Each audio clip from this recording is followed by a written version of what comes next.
አስቴር በዳኔ ኦሮሞ ጠል ንግግር ትናገር ሰምቻታለሁና ይሄ ነገር ከምን መነጨ ትላላል? አሁን እሷ ራሷን ያባቷንም አጣቀም የሚል ወሬ ሰምቻለሁ ይባላል እና ምናልባት አንጋሳ የተናገረው ነገር የዛም ውጤት ከሆነች እሷ የተናገረቻቸው አንዳንድ ንግግሮች መካከል በአዲስ አበባ ውስጥ ሲዘዋወር አንሴፍ የሆነ ስሜት ይሰማኛል ብላለች።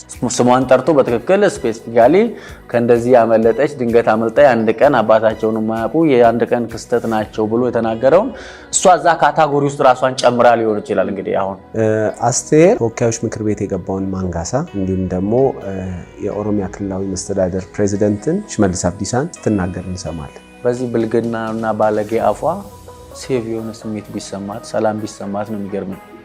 ክፎይ ሰላም የላቸው ለምሳሌ አሁን እሷ ሳር ቅጠሉን ሁሉ አታምነው። ግን ልንገር ኦሮሞ ልንገር አይደለም ኦሮሞ አይደለም የኦሮሞ ውሻ በጨው እንደዚህ አይልሳትም። አስቴር አጨብጫቢ ስለሆነች ብዙም ላጨብጫቢ ቦታ አትስጥም። በድጋፍም ይሁን በተቃውሞ ለሚያጨበጭብልህ ሰው ሩጫ አቁማ አታውራ። ትራቪዚ በዚህ አጋጣሚ አስቴር በዳኔ እንዲያባብሏት እንደ አዲስ አበባ በቅባቃ አለ እንዴ ደግሞ የመጣው ሁሉ እየተቀበለ የሚያስተናግድ እንደው ምናልባት ዝም የምትል ከሆነ ትኩረት ቢሰጧት ነው። ካልሆነም ትኩረት ባንሰጣትም ችግር ትኩረት ሰጥተው ቢያባብሏ ከረሜላ የልጅ ባህሪ ስለሆነ ከረሜላ ነገር ሰጥቶ ሹሩሩ ብሎ መመለስ ነው። እንግዲህ ሰላምታ አንድ ቀን ፎቶ መነሳት ነው ቢያንስ ይነሱላት አብረው።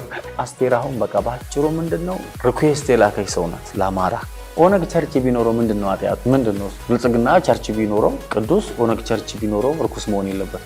ኦሮሚያ ውስጥ ላሉ አማራ ይሁን ሌላ ክልል ሰዎች ልንገራችሁ ኦሮሞና ኦሮሚያን አክብራችሁ እንደ ቤታችሁ እንድትኖሩ በጣም ልመክራችሁ እወዳለሁ።